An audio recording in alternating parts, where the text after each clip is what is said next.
Bonjour les CM1, j'espère que vous allez bien. Nous sommes lundi 11 mai et je vous fais la correction de votre exercice de vocabulaire que vous aviez à faire jeudi, le numéro 8, page 169. Donc on est sur exprimer des sensations. Alors je relis. Vous aviez des verbes effleurer, caresser, palper, agripper, tâtonner qu'il fallait placer correctement dans le texte suivant.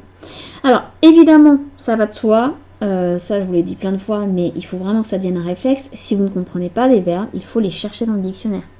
Parce que sinon, si c'est pour faire ça au hasard, ça n'a aucun intérêt. D'accord? Donc cherchez-les, cherchez leur définition, parce que là, souvent, on va avoir des verbes justement assez proches les uns des autres. Toute la difficulté réside justement là-dedans, c'est lequel va le mieux convenir. Donc il va falloir voir les petites nuances qui existent entre eux.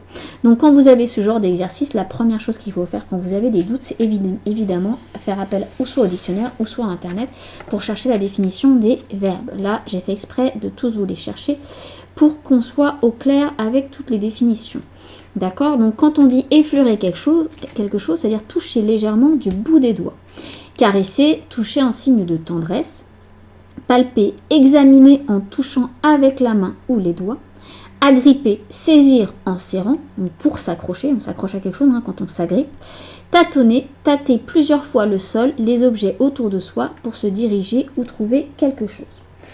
Alors, à partir de là, du coup, moi je vous ai réécrit le texte et on va essayer de voir avec les mots de vocabulaire, je vous laisse au-dessus, ce qui va le mieux correspondre dans le cas de chaque phrase.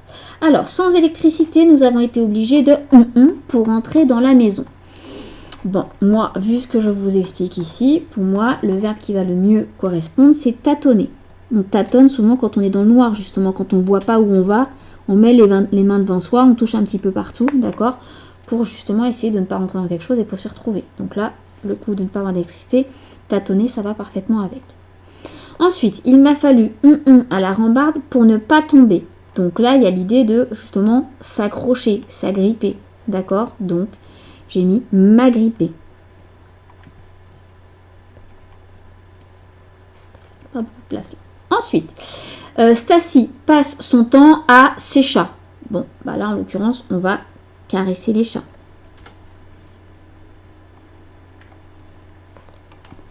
Je ne peux pas toucher cette plante sans éternuer, même pas. Alors justement là, il faut à peine la toucher, d'accord? Donc même pas l'effleurer. Et puis le dernier, vous pouvez l'enveloppe pour deviner ce qu'elle contient. Et bien du coup là, on va pouvoir la palper. On va toucher un petit peu cette enveloppe pour essayer de savoir ce qu'il y a dedans. Voilà, donc le premier c'était tâtonner, deuxième agripper, caresser, effleurer et palper. Et surtout essayer de retenir petit à petit le sens de ces mots-là pour pouvoir les réutiliser dans d'autres phrases et enrichir ainsi votre expression orale et votre expression écrite. Voilà, j'espère que ça a été